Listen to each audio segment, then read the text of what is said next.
farmers ito, naglitson kami ng manok na Bisaya ngayon ito. Malapit na siya maluto.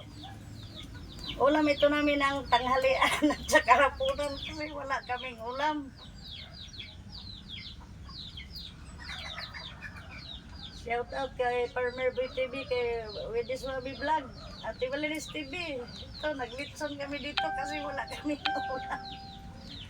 Ito, malapit na maluto.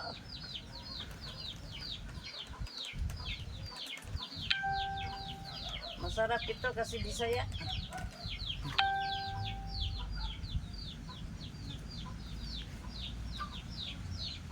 At shout out sa taga Mabuhay dyan lahat, lalo na kay Marjorie Munyes Repuila, kay Momoy Distal, Jobert Distal, kay Kiling at